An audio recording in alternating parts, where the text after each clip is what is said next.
menos logré enviar un mensaje a través del chat del profesor Carlos, porque estábamos en una reunión, básicamente en una asamblea, y salimos allá un poco tarde, prácticamente a las 7:15 más o menos nos ocupamos de esa asamblea que era, digamos, están tomando una decisión muy importante y bueno, tocaba estar ahí hasta el final o cierre de dicha asamblea. Por eso postergué la clase un poco para poder que me diera tiempo de por lo menos reunirnos, charlar un poco y bueno, revisar algo de lo que veníamos trabajando para ver si ya vamos dándole como cierre a esa partecita ahí y avanzar en otras temáticas que son también de vital importancia para el desarrollo y el avance del curso que estamos trabajando con ustedes. Bueno, en la sesión anterior alcanzamos a observar cómo podemos, alcanzamos a observar que la curva de carga y de descarga de un condensador, trabajando con corriente alterna, directa, perdón. Decíamos que un capacitor en corriente directa se comportaba como un circuito abierto. Hicimos unas comprobaciones con unos capacitores, unas fuentes de corriente directa y unas bombillas. Entonces ahí veíamos que cuando el capacitor se energiza, él empieza a permitir que la corriente pase, pero el voltaje empieza a incrementar de forma, digamos, exponencial. Tanto así que vimos unas ecuaciones para el voltaje, que cómo se va aumentando en el capacitor, y es una función exponencial. Y también vimos cómo la corriente, a la inversa que el voltaje, va incrementando, o sea, va decreciendo. Mientras que el voltaje va subiendo, la corriente va bajando, hasta el punto en que ya la corriente se hace cero. Significa que ya el capacitor está cargado y ya no está consumiendo más corriente. Entonces pusimos o conectamos una bombilla en serie a ese capacitor y nos dimos cuenta que cuando ya el capacitor se cargaba, la bombilla se apagaba. Luego pasaba lo siguiente, como el condensador quedaba cargado, él se abre el circuito porque ya no deja que pase más corriente. Luego de eso pasaba lo siguiente, que cuando yo desconectaba el capacitor de la fuente, entonces la carga la carga que tenía el capacitor se empezaba a ir por una resistencia y observábamos que otra vez la bombilla se encendía y luego se iba apagando lentamente hasta que el capacitor se descargaba por completo. Entonces, la clase anterior estuvimos viendo eso, alcanzamos a ver también la curva característica del capacitor, lo hicimos en el Excel, cómo se comporta la curva característica de un capacitor. Hoy quiero ver un poco más bien ya cómo se comporta un capacitor frente a una corriente alterna, como para ir cerrando esa partecita ahí. Y tratar también ver si alcanzamos a ver cómo se comporta. Bueno, vamos a primero a mirar o a tratar de observar cómo sería el comportamiento de un capacitor frente a una corriente alterna. Si ustedes observaron bien esa sesión, no sé si de pronto, no recuerdo yo si yo con ustedes hice la gráfica. Si yo les hice una gráfica, no recuerdo, me recuerdan por favor. Si yo les alcancé a hacer una gráfica como con un osciloscopio, o si no la hice, por favor me dicen, yo la hago porque es importante entender esa gráfica del capacitor. O si simplemente nos limitamos a hacer las ecuaciones. ¿Qué me decía José? En corriente directa, su merced hizo una simulación en Proteus y puso el osciloscopio para mirar las rampas. Hasta ahí fue que quedamos, para mirar las rampas de carga y descarga. O sea que hay una señal cuadrada, ¿cierto? Ok, perfecto. Sí, me parece que a veces como yo tengo varios grupos y algunos grupos voy por el mismo tema, entonces a veces me confundo de dónde quedé, pero ya me acordé ya que sí, que ustedes hicimos, si no estoy mal, voy a ver si lo tengo abierto por aquí, si no lo he cerrado, a ver si lo tengo abierto por aquí, ya les muestro en la pantalla, no veo, no lo veo. Bueno, alcanzamos a ver por lo menos la curva característica en el mismo Proteus, hicimos la simulación de la curva del capacitor. Listo, ahorita vamos a ver, voy a compartir pantalla y vamos a ver un poco. A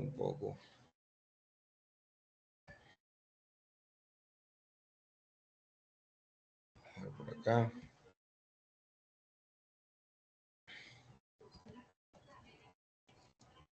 poco acá. Yo creo que la vez pasada estábamos hablando un poco del capacitor. Así está por acá.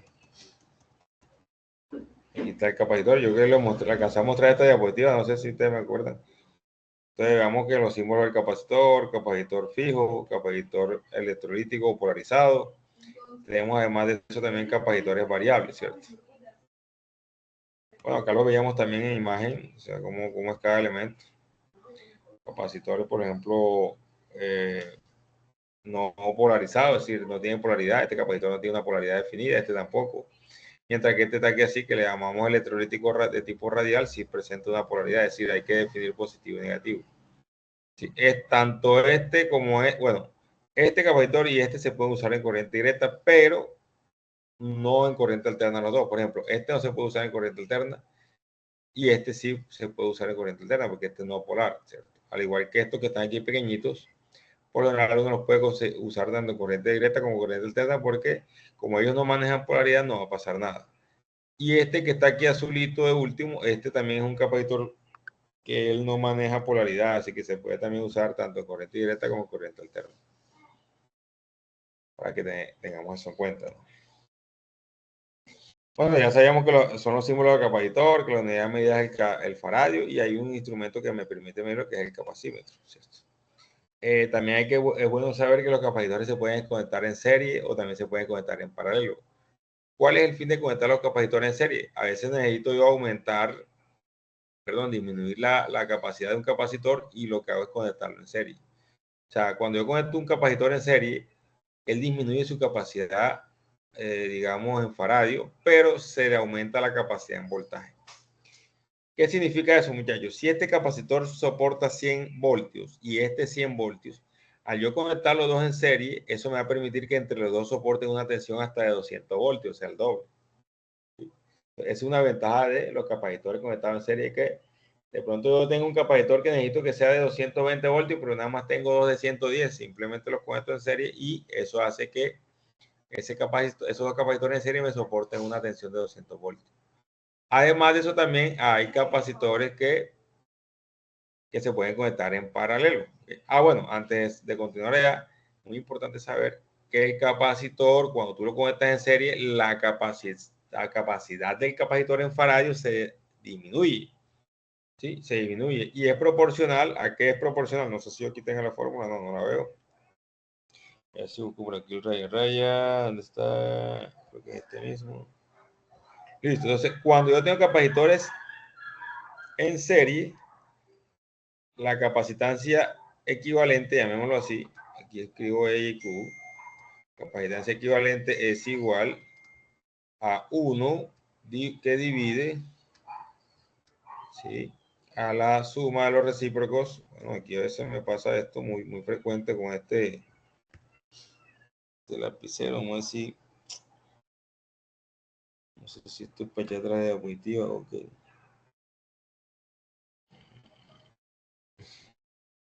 Bueno, vamos a esperar que alguien parece que está entrando. Vamos a ver si alguien está entrando por ahí para el ingreso a la reunión. Sí, sé que está con el compañero Harley está ingresando a la reunión. Listo, entonces les decía yo, sigo admitiendo, compañero Orlando, bienvenido, compañero Harley, bienvenido, buenas noches. Les seguía diciendo que, bueno, me perdí por acá de lo que estaba presentando. Bueno, la diapositiva estaba. Bueno, hay algo que me pasa mucho con este tablero del mismo, siempre me pasa estas cositas que se ponen así como feas. Entonces voy a ver si logro borrar eso porque se ve feo. El borrador no me deja. No sé cómo hacer. Vamos a darle cap aquí.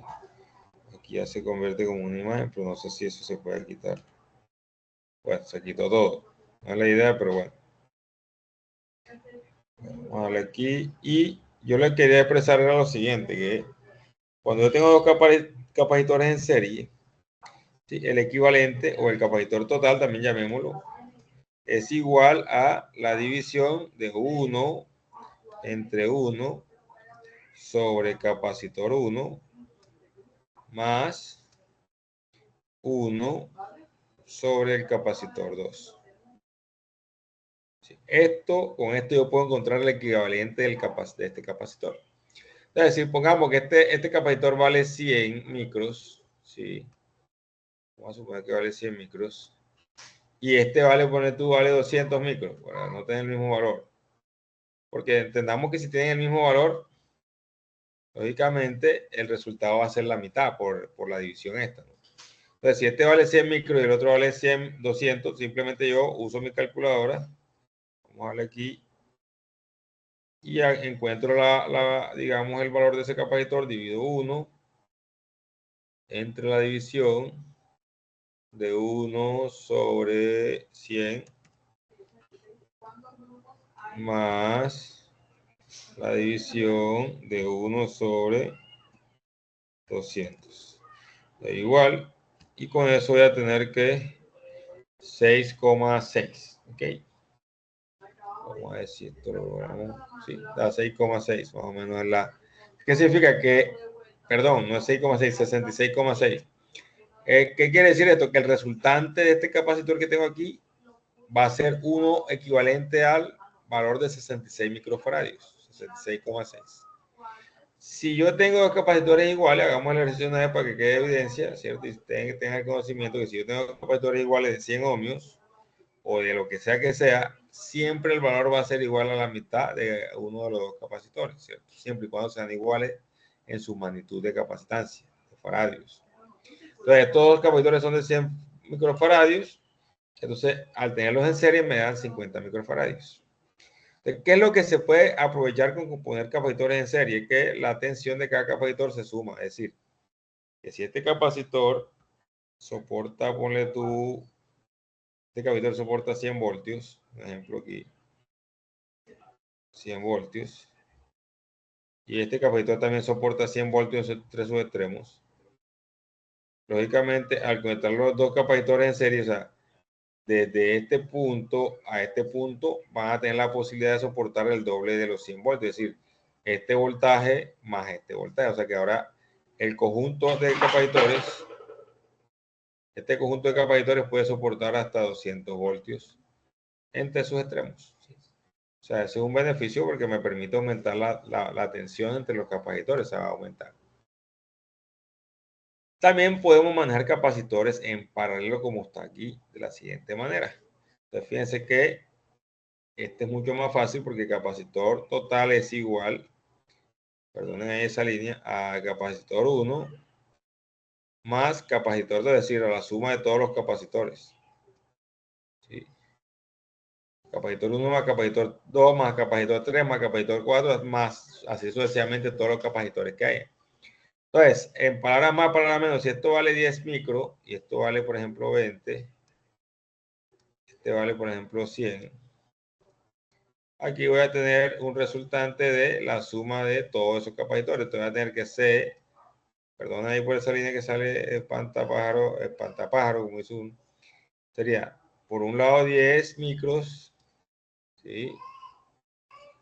Por otro lado le sumaría 20 micros, 20 micros, y por otro lado le sumaríamos los 100 micros que están al final. Y con eso tendríamos, ¿sí? Todos microfaradios, ¿no?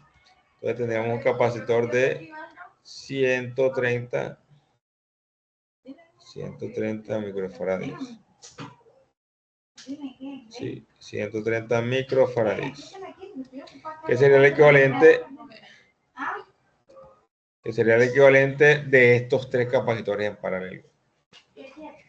¿Cuál es la desventaja de poner capacitores en paralelo? Que la desventaja de poner capacitores en paralelo es que, ¿cómo se llama?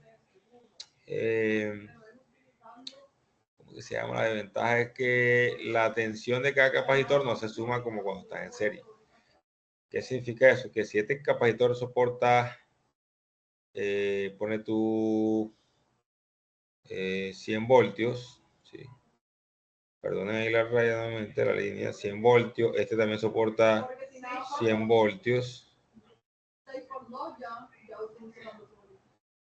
Y este soporta los mismos 100 voltios, ¿cierto? No se van a sumar. ellos en sus extremos siempre van a estar soportando entre este punto y este punto 100 voltios.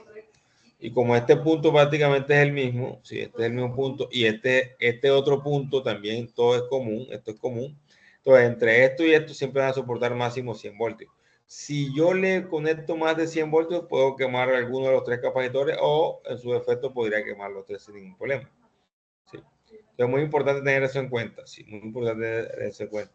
Cuando yo pongo capacitores en serie, aumento su capacidad de resistencia, digamos, de soportar tensión, es decir, me da la posibilidad de conectarlo a un voltaje mayor, pero la capacitancia disminuye, o sea, el valor del capacitor disminuye, se atenúa.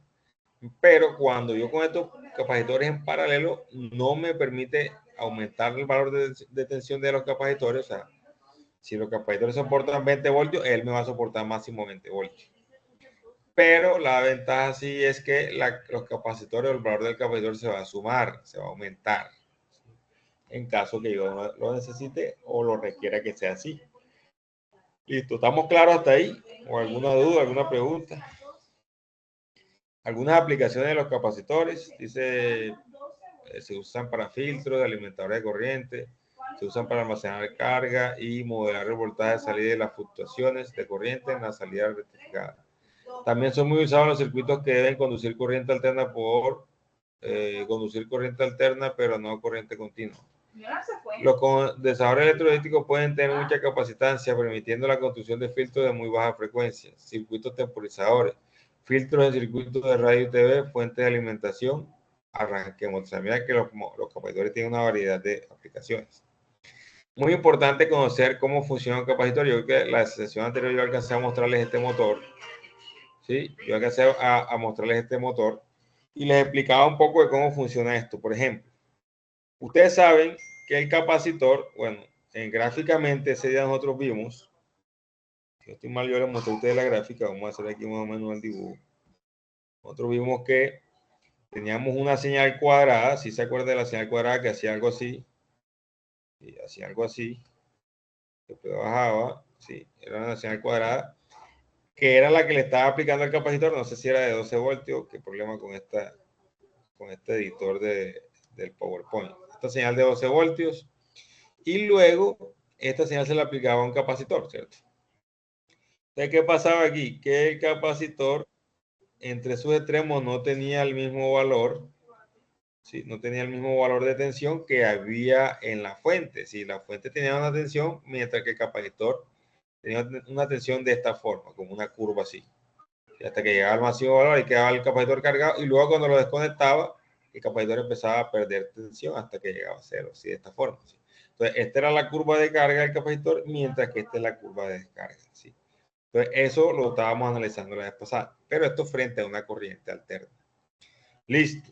Frente a una corriente, perdón, esto frente a una corriente directa. Frente a una corriente alterna, el comportamiento no es muy lejano a lo que acabo de dibujar. ¿Sí? Frente a una corriente alterna, si yo conecto ese mismo capacitor, por ejemplo, ahorita estaba conectando el capacitor a una señal, recuerdo yo que ese día la pusimos así, era una señal como cuadrada en el Proteus. Es más, podemos hacer otra vez la prueba. Igual a mí no tengo problema en recordarlo porque a mí me gusta hacer todo ese tipo de demostraciones. Sí, es una señal así de 12 voltios de pulso, una señal pulsante o cuadrada de 12 voltios. Y aquí instalé aquí el osciloscopio. ¿Sí? Aquí instalé un osciloscopio y hice la medición en este punto del voltaje del capacitor y también el mismo osciloscopio lo instalé por acá, por la fuente. Entonces, del lado de la fuente salía la señal verde cuadrada como está acá, pero del lado del capacitor salía una señal así como redondeada y después iba descargándolo suavemente. Listo. En una corriente alterna pasa algo muy similar. En una corriente alterna pasa lo siguiente. Sabemos que las señales de corriente alterna tienen una forma de onda senoidal.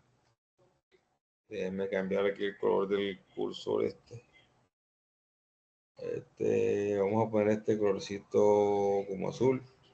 Sabemos que la señal de corriente alterna tiene esta onda, ¿cierto? Una señal de corriente alterna tiene esta forma más o menos, ¿cierto? Entonces, fíjense, si yo inyecto el capacitor una señal cuadrada, es decir, Aquí hay 0 voltios en este punto, aquí hay 0 voltios, y de repente llega a 12 voltios, y miren lo que hace, forma una curvita. Entonces, cuando yo conecto mi capacitor a una señal que tiene la forma, como la estoy mostrando aquí, senoidal, él también va a reaccionar muy similar que aquí. O sea, va a reaccionar muy similar que aquí. Sí, con la diferencia que la señal, ojo, esta es la señal de la fuente original, pero la señal del capacitor no va a tener el mismo tiempo de la señal de la fuente. La señal del capacitor se va a aparecer en la forma y en la frecuencia va a ser igual, pero en el tiempo sí va a ser diferente. ¿Sí me van a entender? ¿Me van a entender? O, bueno, vamos a hacer por acá para ver un poco mejor, alcanzar a ver toda la señal completa. Sí, entonces más o menos así.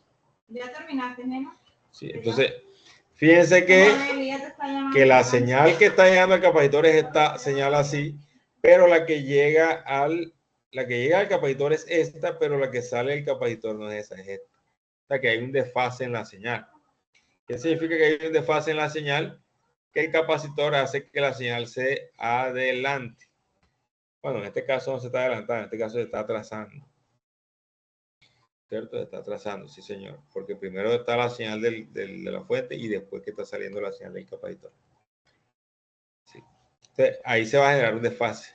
Entonces, en este motor que estamos viendo aquí, voy a ver si elimino todo lo que hice, porque no me va a dejar ver algo aquí. Descartar todo lo que hice bien. En este motor que estamos viendo aquí, observamos algo muy importante. Aquí hay dos bobinas que están siendo alimentadas por una señal de voltaje, pero una de esas bobinas tiene en sus terminales un capacitor. Un capacitor. Un poquito, ¿eh? Tiene un capacitor. Ese capacitor, fíjense lo siguiente. Mientras que la señal de esta bobina azul llega directa de la fuente, o sea, tal cual como llega, se le alimenta a la bobina. En la señal de la bobina roja que tiene capacitor, cambia la cosa. Es decir, esta señal va a estar, por ejemplo, en el tiempo, va a estar desde 0, mientras que esta no va a estar desde 0. Por el hecho de tener este capacitor en serie, esta señal va a tener, digamos, un tiempo diferente a esta. Sí, más o menos como de pronto lo voy a dibujar ahora. Sí, como por ejemplo, este es mi plano cartesiano, disculpen la molestia, o sea, eso es lo maluco que dibujo. Voy a ponerle una señal azul para la bobina, es decir, esta bobina azul va a tener una señal de corriente alterna así, mientras que la bobina roja va a tener una señal de corriente alterna diferente, o sea, en el tiempo me refiero, ¿no? O sea, no es que la señal tenga otra onda, otra señal, no. Es que en el tiempo se manejan en tiempos diferentes. ¿Sí? Mientras que esta arranca en 0 voltios, la azul, aquí arranca en 0 voltios, la señal roja arranca en un valor, puede ser 100 voltios, ¿cierto? Y esta señal roja puede estar arrancando en 100 voltios. Bueno, en este caso sería menos 100 voltios que está por debajo del... Sí, entonces no sé si me van a entender en esa partecita. Preguntas, dudas hasta ahí, comentarios. Listo, vamos a darle a admitir aquí al compañero. Preguntas, dudas, comentarios hasta el momento. Nada, no hay pregunta. Bueno, vamos a hacer una simulación y tratamos de observar ese fenómeno en simulación. Y como les dije, hoy de pronto por el tema de la larga jornada, nos conectamos un poco más tarde de la acostumbrado, pero entonces voy a tratar por el tema que siempre una jornada larga desde las 8 de la mañana hasta ahorita hasta las 7 de la noche. Voy a tratar de no extenderme mucho por el tema de que siempre fue un poco estresante y bastante agotadora la jornada. Entonces simplemente era como ir redondeando estos temitas y de pronto en la próxima sesión si entramos podemos entrar un ratico al tema ya más numérico de esta parte de los capacitores en corriente alterna. Listo, vamos un poco al simulador. Me gustaría ver el simulador. Voy a suspender esto que tengo aquí. El software siempre tiene cosas. Vamos a suspender acá.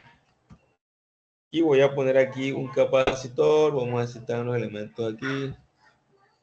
Aquí tengo un capacitor. Vamos a ponerlo aquí. Aquí tengo un alternador. Vamos a instalárselo. Y aquí tengo... Vamos a ver cómo se ve, si se logra ver lo que yo quiero que se vea. Vamos a poner aquí, voy a ponerle una resistencia para ver, porque de pronto sin la resistencia no voy a ver lo que quiero ver, pero vamos a poner una resistencia para ver. Ok, aquí, ajá, no se conectó. Y acá, se conectó, acá. Listo. Vamos a dejar aquí, vamos a los 106 voltios igual y en un hertz, no le voy a meter mucha frecuencia. Listo, este ejercicio, esto de que tengo aquí de pronto me va a permitir ver un poco cómo se comporta el capacitor. Vamos a poner esto aquí 100 ohms. Y voy a poner el osciloscopio en dos puntos diferentes con el fin de más o menos modelar cómo se comporta el capacitor frente a una corriente alterna. Sí, bueno, si me lo permite ver el software, ¿no? Listo, vamos a acercar un poco más. Voy a poner en la señal A la señal de la fuente y voy a poner en el punto B del osciloscopio la señal del capacitor. Vamos a ver si eso se logra apreciar. Entonces, dos señales, una más atenuada que la otra. Lógicamente, porque los voltajes son muy bajos, vamos a tratar de aumentar aquí. Vamos a tratar de en el tiempo también disminuir un poco. Esto está bastante alto, bastante alto.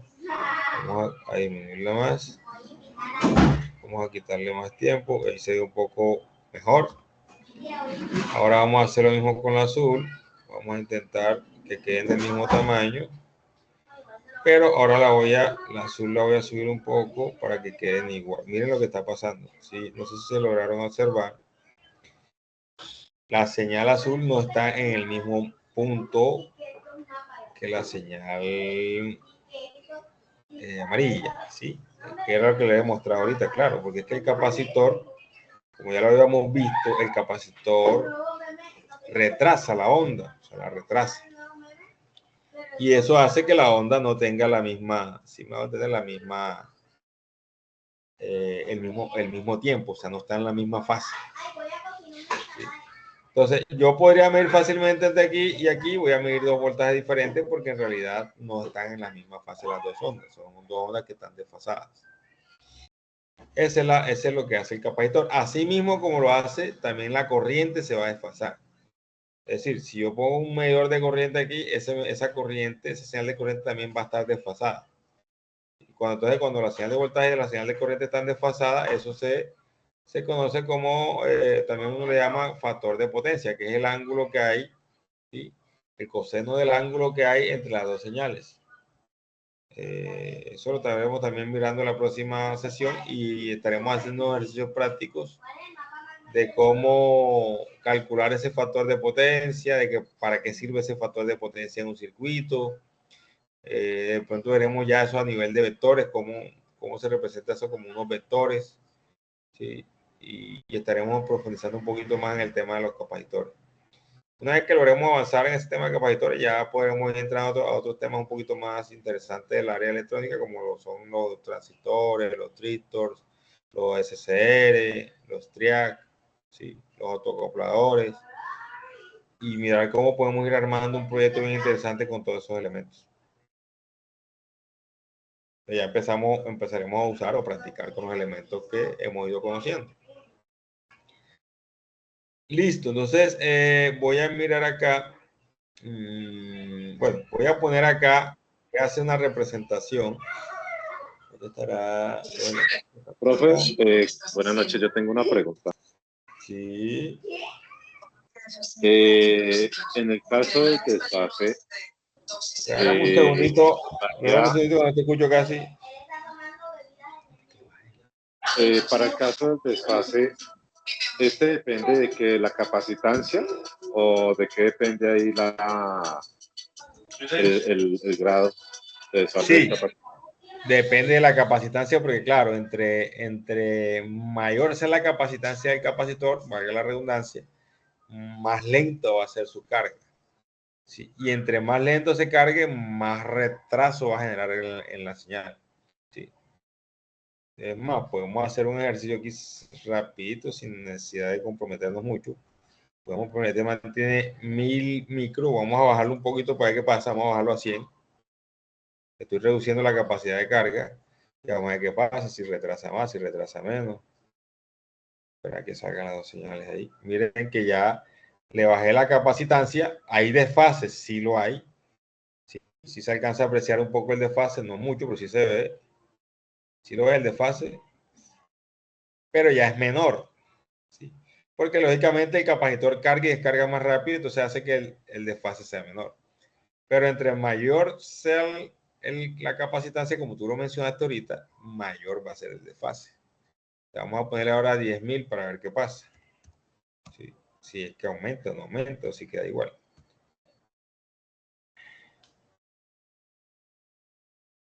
Mire que ahí en 10.000 se invirtieron prácticamente las dos ondas, ¿sí? Mientras una sube, la otra baja. ¿Sí lo ven? O sea que ahí el desfase es de 180 grados, por decirlo así. ¿Sí? Entonces, entre una onda y la otra, aproximadamente hay 180 grados de desfase. Yo no sé si este bendito osciloscopio, vamos a mirar para aquí, mostrarlo. No creo que llegue hasta allá. De pronto, ahí en el mundo real, sí hay osciloscopios que me permiten ver esta gráfica como coordenadas, es decir, que se ven los vectores. Se ven los vectores, se ven como si fueran unas flechitas. Yo digo que este man no veo así en ninguno de sus botones veo que diga algo así como XY o algo así. O sea, donde yo pueda cambiar esto a otro tipo de coordenadas para que esto se vea como unas flechitas. Entonces, cuando es así, se van a ver simplemente dos flechas, una señal azul, una flechita azul y una amarilla, y se va a ver el ángulo que hay entre esas dos flechas. Así como está en este momento, el ángulo debe ser mayor a 180 o aproximadamente 180 por el ángulo que estoy viendo entre las dos señales. Sí, porque una está opuesta a la otra prácticamente. Sí, pero eso que dices tú es cierto. O sea, entre mayor sea el valor del capacitor, mayor va a ser el desfase entre las dos señales. Listo, hasta ahí sí te quedó claro Sí, profesor, muchísimas gracias. Ok, muy bien. Claro que sí. Listo, entonces, quería hacer la práctica. ¿Alguien iba a decir algo? Bueno, entonces seguimos. Quería hacer la práctica ahora como si fuera el motor que vimos allá. Listo, supongamos que yo voy a conectar un motor 120 voltios, por ejemplo, un motor que usa, qué sé yo, cualquier máquina, una máquina cualquiera. Y ustedes saben que un motor prácticamente es una bobina, ¿no? Una bobina, un motor. Vamos a eliminar aquí, vamos a eliminar acá. Un motor es una bobina. Voy a alejar esto un poco por acá. Bueno, vamos a quitar todo esto, nada más voy a dejar esto mero así. Un motor es una bobina, un par de bobinas. Eso es un motor, un arreglo de bobinas. Entonces yo voy a tratar de simular el motor que está allá, que está en la diapositiva. Esto por aquí. Vamos a poner esto por acá. No, vamos a dejar esto aquí. Vamos a esto por aquí.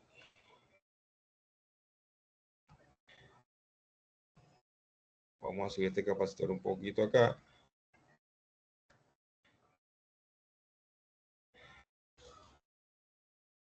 Ok, y vamos a poner la otra bobina aquí. Así como está el motor que vimos ahorita ya. Ya se lo recuerdan en la diapositiva cómo está el motor. Así. Listo. Entonces yo quiero medir.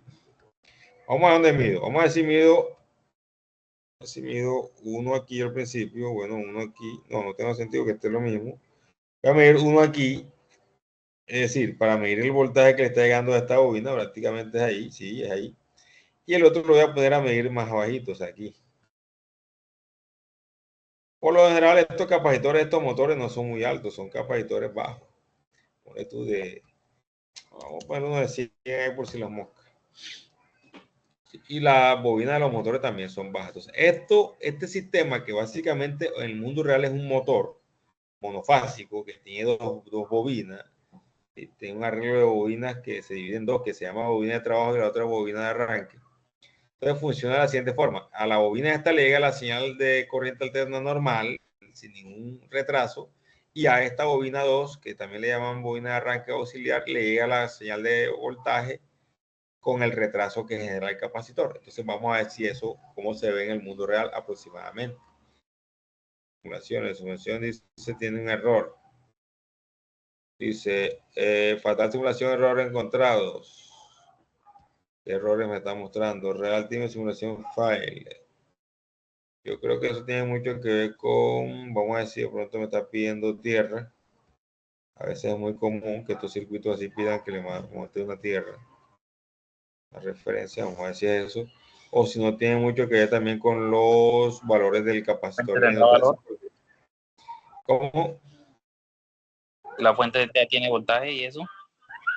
Sí, yo le puse 120 voltios. Ah, bueno, le puse aquí un Hz, le puedo poner tu 60 Hz, que es la frecuencia normal de la red acá en Colombia, pero no sé por qué no le aparece el voltaje. Volvamos a probar para ver si sigue el error. Si no, me va a tocar cambiar qué serán las bobinas. Dice simulación file, singular matrix, G-node, singular matrix, G-node. Yo diría que son como que las bobinas que están generando problemas. Vamos a ver para ver en los elementos, capacitor, LAN, alternador, capacitor, inductor, no sé. Vamos a cambiarle aquí, vamos a ponerle, no, pero no creo que sea esto, no tiene nada que ver. Eso no tiene nada que ver, no creo que tenga nada que ver con la inductancia. Nada, voy a quitar esa bobina porque de pronto es la bobina que no tiene una simulación. Vamos a ver si de pronto con una parece de pronto qué está pasando, si es la bobina. Ah, bueno, aquí sí simuló, miren, qué cosa tan terrible dicen por ahí. De pronto, ok. Vamos a ver si de pronto está asociado con los valores de voltaje. No dice L1 100 milihenrios. No me dice nada de voltaje. Sí, no me dice nada de voltaje. Voy a hacer algo que de pronto puede ser que lo que esté generando el error. Voy a poner una resistencia en serie. Voy a poner una resistencia en serie a esa bobina.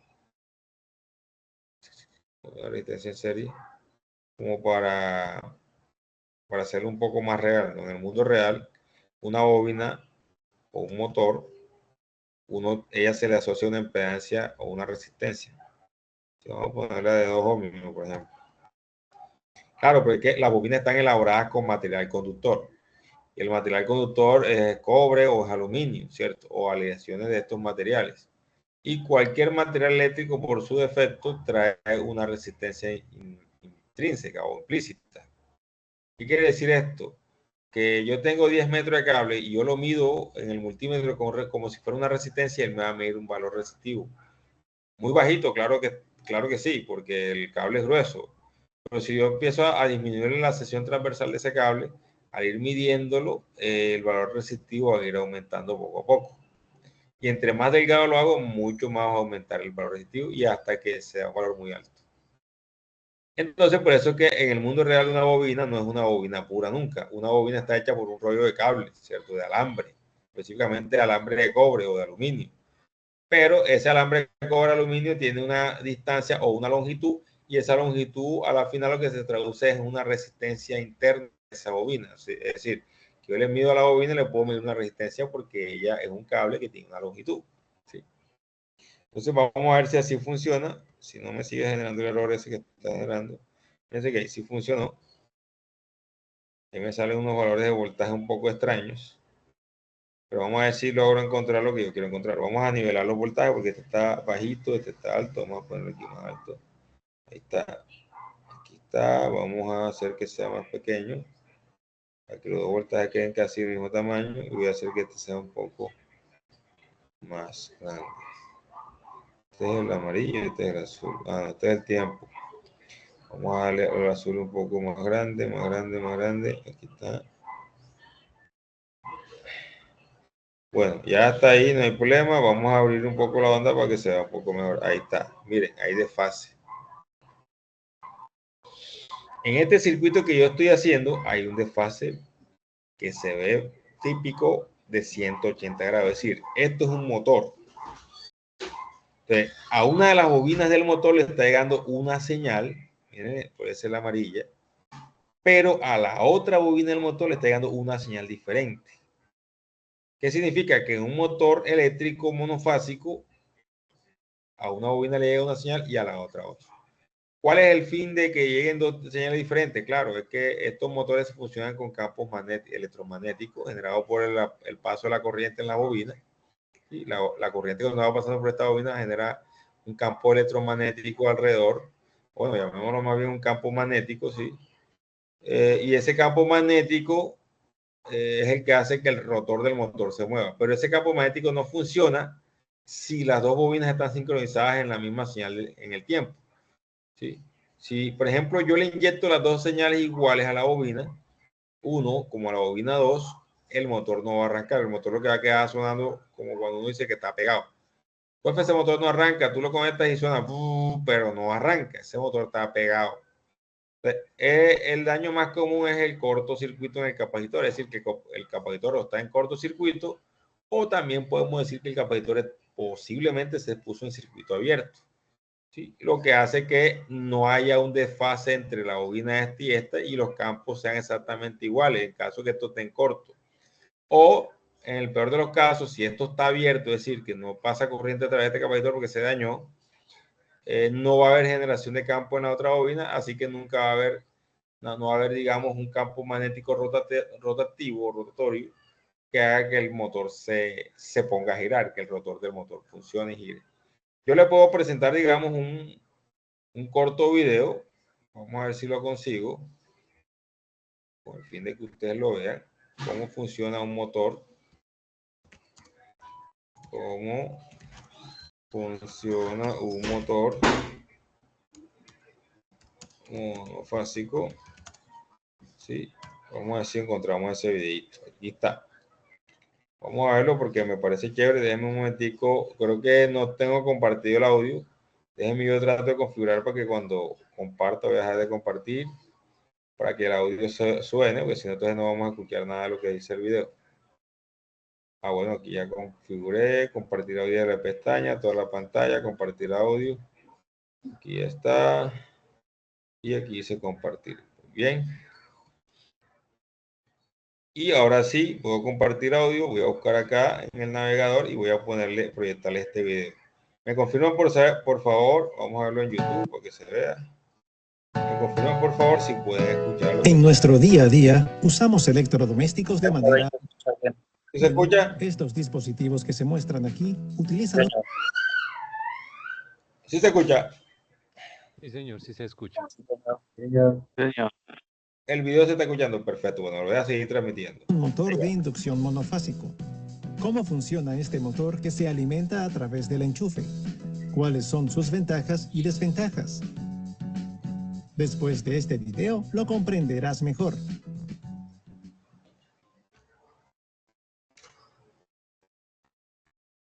Cuando hablamos de un motor de inducción monofásico, normalmente nos referimos al motor monofásico con condensador, al que limitaremos este video.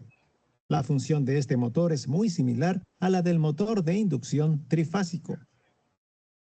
El funcionamiento del motor de inducción trifásico ya se explicó en otro video, que puedes encontrar en nuestra playlist de motores eléctricos.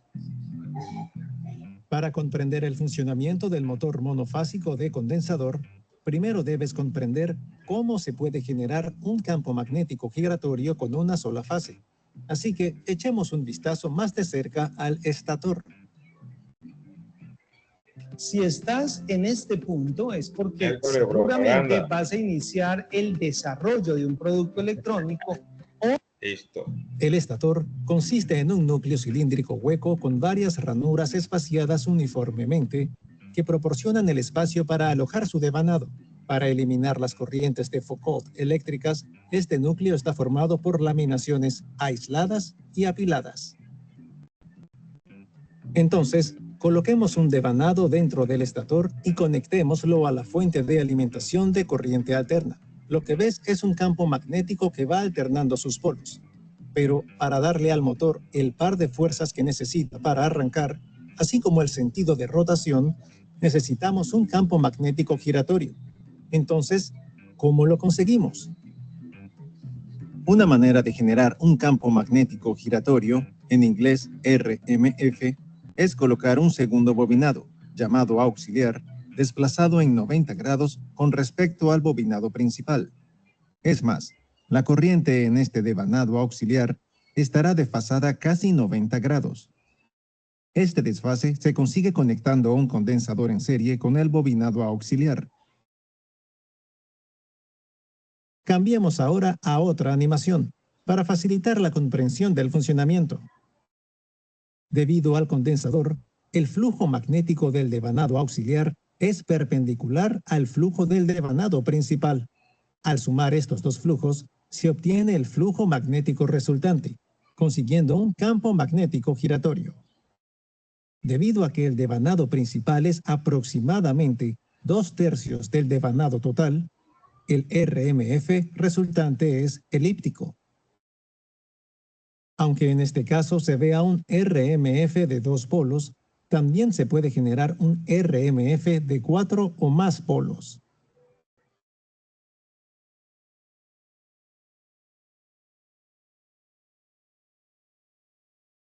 Echemos un vistazo al interior del motor.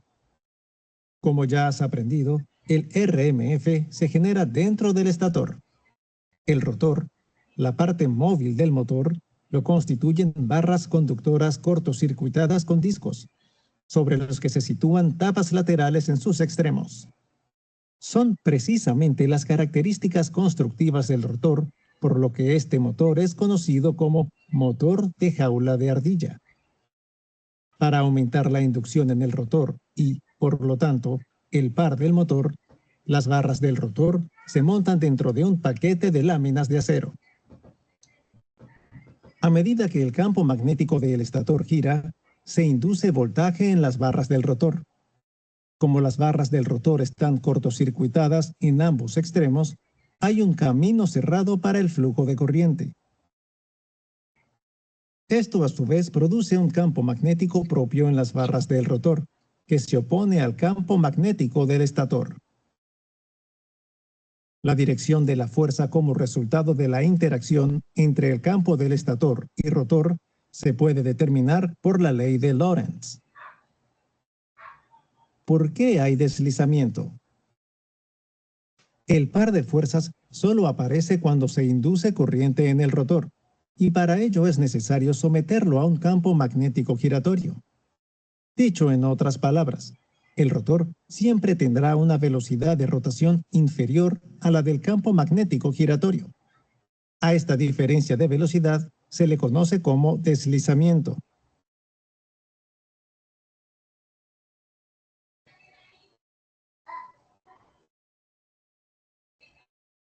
Como puedes ver, el funcionamiento de un motor de inducción monofásico es muy similar a la del trifásico, por lo que las curvas características también son similares.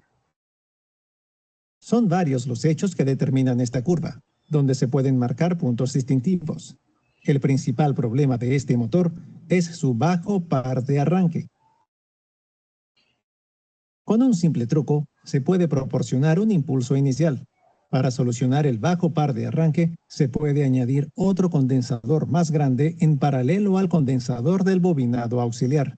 Debido al sobrecalentamiento, este condensador de arranque debe apagarse cuando el motor ha alcanzado una cierta velocidad mediante un interruptor centrífugo. Una vez que el motor de inducción ha alcanzado su rango nominal, puede mantener su velocidad nominal bastante bien frente a variaciones de la carga. Esto es porque la curva de par se ha establecido en el punto nominal. Por favor, vea también nuestro video sobre motores de inducción trifásicos.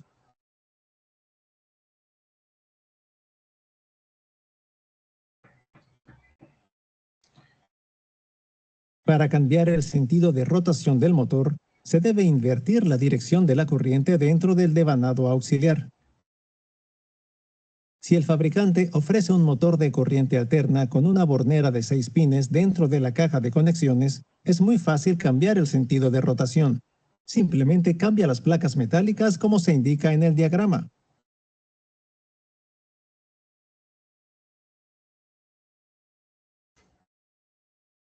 Los valores indicados en la placa de características son nominales. En la operación nominal, un motor de inducción tiene la mejor relación entre eficiencia y factor de potencia. El deslizamiento en funcionamiento nominal es de entre el 3 y el 7% aproximadamente. Este motor tiene una velocidad nominal de 1.400 revoluciones por minuto. Con esta información se puede averiguar la velocidad de rotación síncrona del RMF y, además, el deslizamiento. La potencia indicada en la placa de características del motor corresponde a la potencia útil, es decir, la potencia mecánica del motor. El par nominal se puede calcular mediante una ecuación conocida. Existe un truco para calcular la capacidad del condensador de funcionamiento. La capacidad ha de ser entre 30 microfaradios y 50 microfaradios por kilovatio de potencia del motor. Aunque esta es una estimación muy aproximada, la razón es que el tamaño del condensador realmente depende de la potencia del motor, pero también de la relación entre el bobinado de trabajo y el auxiliar. Por lo tanto, resulta complejo determinar la capacidad del condensador, siendo la mejor opción contactar con el fabricante. El condensador de arranque, si existe, es aproximadamente 3 veces más grande que el condensador de funcionamiento.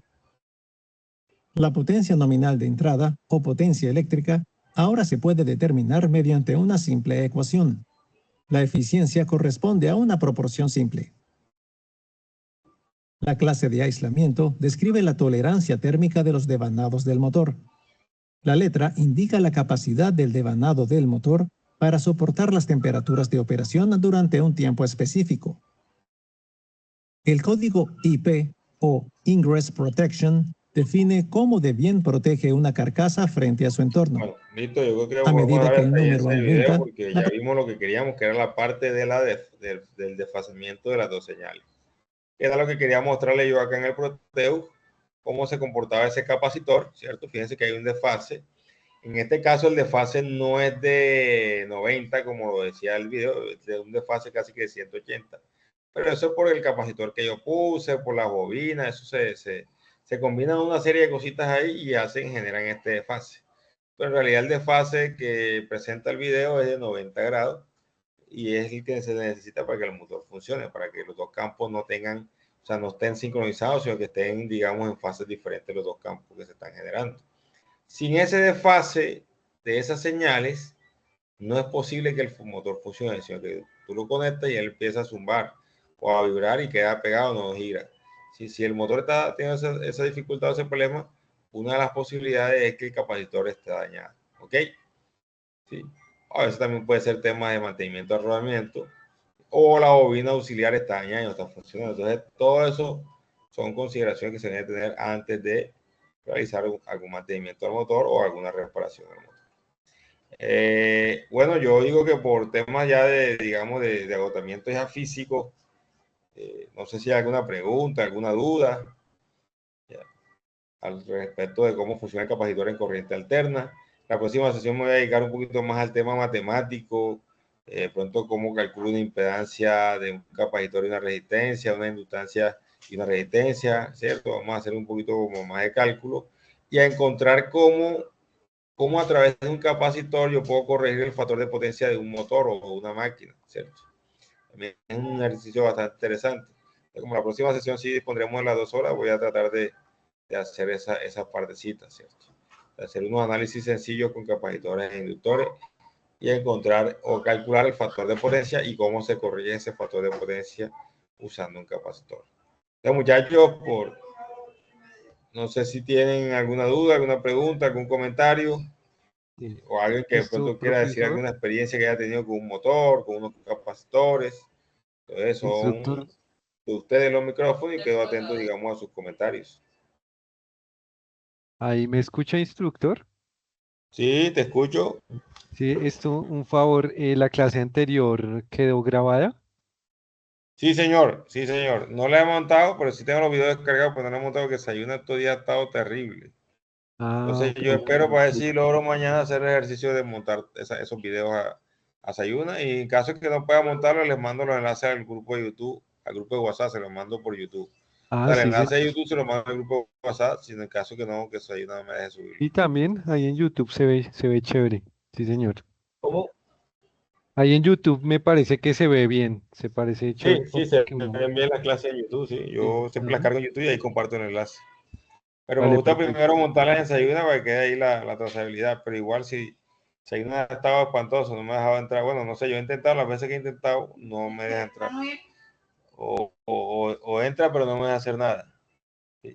Entonces, igual trataré mañana de cargar esas videos para que queden ahí, que ustedes les sirvan para que tengan ahí soporte. Trataré de cargar la sesión anterior y esta de hoy. Hacer un Vale, solo gracias. ejercicio. Listo, muchachos, entonces creo que podemos dejar hasta aquí por hoy. Una vez más me excuso por el tema de que tuvimos una jornada bastante extensa hoy. Sí, una jornada, digamos, de asamblea y en el SENA, entonces eso nos obligó a estar hasta muy tarde. Eh, ya aquí estoy como por cumplir el compromiso, pero igual siempre con la misma pasión, con las mismas ganas de que ustedes aprendan algo nuevo y que siempre, por lo menos, tratar de aclarar cosas que algunos de pronto no conocen o que tienen algunas dudas. Pero sí seguimos trabajando con el mismo ánimo y vamos con todo para la siguiente sesión. Tratar de entender un poquito más la parte matemática de estos capacitores, ¿vale? Entonces les deseo a todos una feliz noche, que descansen, que tengan un excelente fin de semana y muchas bendiciones, muchachos. Gracias, profesor. Gracias, Vale, buenas profe. Muchas gracias, noches. Igualmente. profesor. Feliz noche.